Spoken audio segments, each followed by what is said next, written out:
कान कहाँ से खड़े हुए, वो जो सहाफ़ी बुज़ुर्ग सहाफ़ी हैं उनको जो मालूमात मिली उनके मुताबिक इन्होंने, कोई बच्ची गई है कि जी कि मुझे कोई हरास कर रहा है, क्योंकि ये नया फिनोमेना है पाकिस्तान में साइबर क्राइम वाला।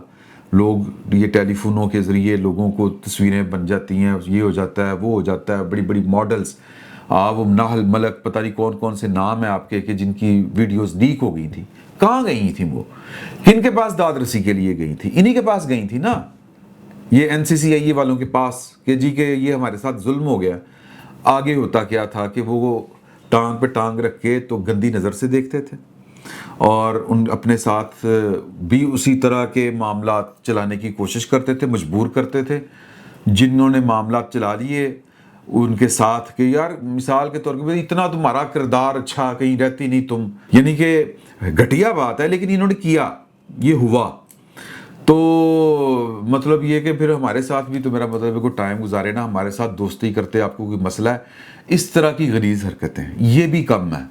आगे सुने कि कुछ देखें, कोई किसी से धोखा खा जाना, किसी के साथ, ये उम्र के तकाजे होते हैं। ये मैं किसी को ब्लेम नहीं करता कि अगर किसी लड़की की किसी बदचलन लड़के के साथ इस उम्मीद के ऊपर दोस्ती हो गई कि यार कि कल को इसके साथ मैंने शादी करनी है, कोई फ्यूचर देख रही थी, या फिर उसकी मर्जी यार अगर हो गई, तो उसने उसको ब्लैकमेल किया, तो जनाब अब वो जिसके पास गई है वो भी आगे से तैयार बैठा हो कि चलो जी आप मॉडल शॉडल तो नहीं है, लेकिन आप, मेरा मतलब है कि वो सोने का चम्मच लेके फिरदा सी जनाब, हमारे बारे में आपका क्या ख्याल है? इस तरह की हरकतें।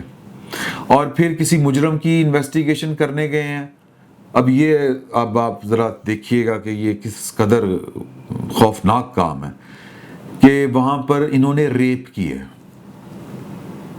मुल्ज़मान की बहनों के साथ, बेगमात के साथ रेप किया।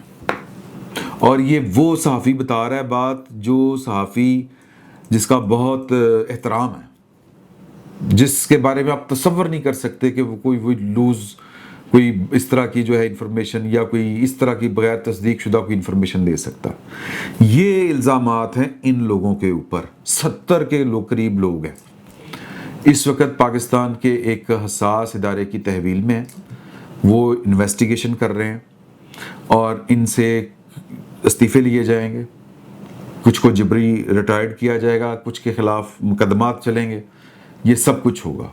लेकिन बात यहाँ पर ख़त्म नहीं होती।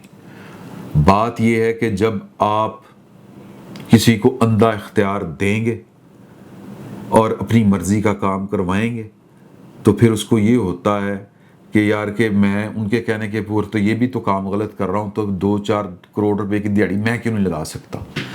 फिर जब ये बात ज़हन में आती है, जब ये हौसला बंदा पकड़ता है सरकारी अफसर कि मेरा मुझसे कौन पूछेगा, मेरा किसने मुहासबा करना है, फिर बाकी खराबियां भी शुरू होती हैं। फिर ना किसी का माल ऐसे गलीज़ अफसर से महफूज रह सकता है और ना किसी की इज्जत। यही इस मामले में हुआ है। और मैंने इस सारी इंफॉर्मेशन के बाद मुझे 2 दिन लगे पाकिस्तान की एक बहुत अहम शख्सियत के साथ रब्ता करते हुए और उनसे ये काउंटर चेक करते हुए, और उन्होंने इसकी तस्दीक की। अब एक अलहदा से बहस है कि यार कि ये क्या है। इसमें एक और सबक भी पोशीदा है कि ये जो हम सीसीडी से करवा रहे हैं ना, फौरी तौर पर तो बहुत अच्छा